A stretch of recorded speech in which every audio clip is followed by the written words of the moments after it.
The Axe-FX3 is incredibly powerful. Personally, I don't really see a need to use it with outboard gear when I'm recording or playing live, but I do own a lot of outboard gear. I own a lot of gear which has Midi capabilities, and sometimes it's fun to use them because they can impart a different character into what you're doing. One example is this Eventide H9 I've got hooked up.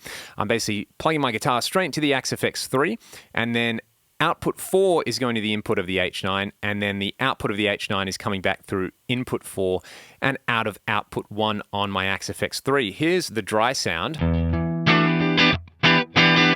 And we can have a listen to this preset 7 on the H9.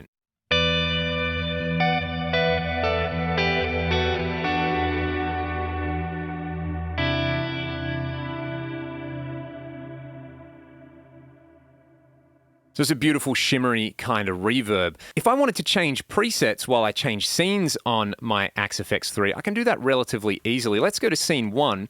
What I'm going to do is set up a Midi block to do this. So I've got a Midi cable from the Axe-FX3 Midi output to the H9 Midi input, and my H9 is set to receive Midi on channel 1. So let's say, you can already see I've kind of got in here, let's just sneakily reset this block because I was playing around with it a little bit earlier to make sure this all worked. So first thing we want to do is change presets. So we want to set a program change. Say for preset number 1, I want this to be a reverb.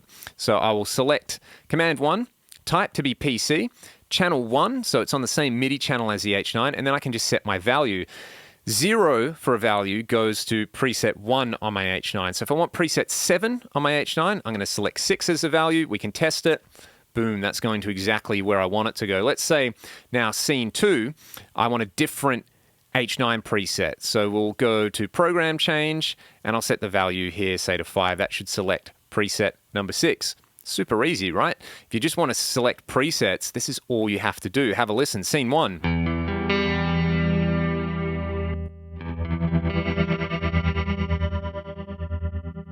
Really easy, right? So program changes, it's pretty much as simple as that. If you've got other Midi devices, I would just set them up on a different channel. Then that way you can select the program change you want here in the Axe-FX3. Basically, the Axe-FX3 can act as the Midi brain of your Midi system. Let's say, though, on scene 3, I want the same preset that I've got as scene 1, so I'm going to change to scene 3.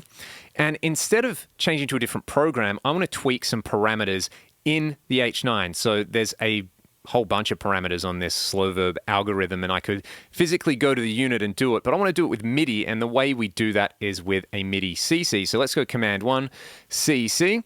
It's still on channel 1, but basically you have, I think, 128 different CC numbers. So in the H9, CC28 corresponds to the pitch of one of the reverb voices. So I'm just going to change this one voice, and if I set the value to 0 and test it, you can see that 0 corresponds to 2 octaves down. I think if I want an octave up, it's about 97. Let's test that. Awesome. So you can see that it's reading that out. And basically, I can sit here with these values and change them on my H9 without having to touch my H9. I could just rack it up and leave it there and forget about it. It's connected in the Axe-FX3 effects loop, and it's doing what I want. So if I am on scene number 1, I've got the standard slow verb.